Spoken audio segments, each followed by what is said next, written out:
Hello everyone, this is Con Cyber 1 bringing you my review of the game Nioh 2. Nioh 2 is the follow-up to Koei Tecmo's Souls-like game Nioh, released in 2017 after a very long time in development hell.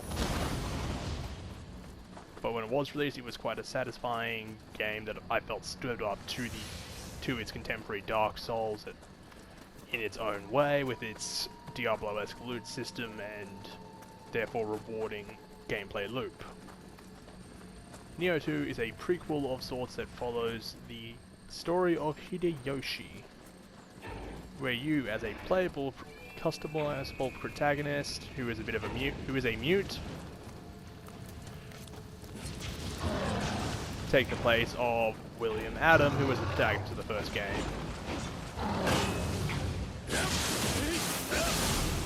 Now, there are several noted improvements over the original game. For example, combat has been refined, certain Onmyo elements were trimmed out, and there's a new additional combat system called the burst counter, where basically when an enemy does a red aura attack, you can actually counter that attack, or in some cases which will allow you to nullify it, or in some cases completely leave the enemy vulnerable with a massive key damage, allowing you to attack again with impunity. The living weapon system has been replaced by the yokai shift system, which enables your character to transform into a yokai temporarily, at which point you can also use your new yokai abilities, like the Enki jump and through I demonstrated before, with relative impunity as you build up a specific meter. The mission structure from Nioh 1 does return, but the levels, particularly the ones based on these main missions like this one, do have some pretty explorable elements to it. Meaning that you aren't going to be, just following linear paths, although there are some linear paths as well.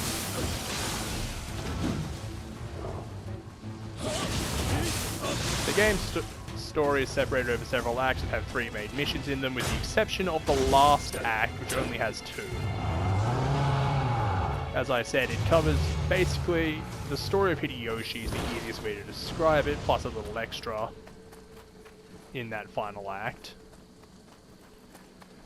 And as a work of historical fiction, there are certainly some liberties taken, but they are actually quite entertaining ones, or ones that I, as a person who has studied the era of Sengoku Japan, mainly as a hobby, at least get a kick out of. Now, this game is difficult, similar to its primary competitor Dark Souls, or Sekiro, or Bloodborne. You get what I'm saying, those FromSoft games. However, I do find the control scheme in this one a little bit more accessible, as your attacks are mapped to the square and triangle buttons. Combat is also more fast-paced than Dark Souls, but not quite so pro-aggression as Bloodborne. Is this game worth a buy? If you're looking for a Soulsborne game while you're waiting for something like Elden Ring, or you don't particularly want to play Sekiro despite liking the art style or wanting to play in Japan, so to speak, then this game is definitely worth a check out. I'm currently on the New Game Plus, which is something I generally would not do with one of these games quite so readily. And there are some enemies that I don't like these guys here, the wheel monks. That being said, while the game is difficult, I never really got to the point where I felt it was cheap, with the exception of the odd attack from one or two bosses. So all in all, this game is probably worth the looking. Again, if you're looking for a Souls-like experience that has a bit of a more open-ended and faster-paced combat. As for my rating, I will rate this game 4.5 unsheathed swords out of 6. The levels are definitely a step up, but they're not quite as open as, say, the world of Dark Souls. The mission structure makes for well-balanced gameplay sessions, because you can say, I'm just going to do this mission and then I'll be off.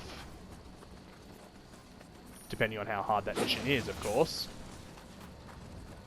And while the bosses are much more mechanically interesting than their contemporaries in the first game, they're not necessarily quite up to the levels of FromSoft's bosses.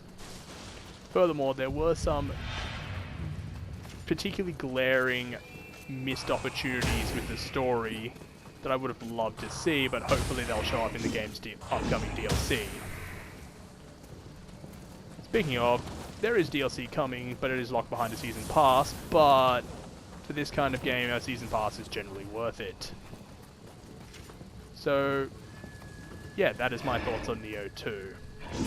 If you'd like to see more reviews, or even see a more properly structured review, let me know in the comments. Please like and subscribe if you want to see more gameplay, and until next time, this is ConCybot1, signing out.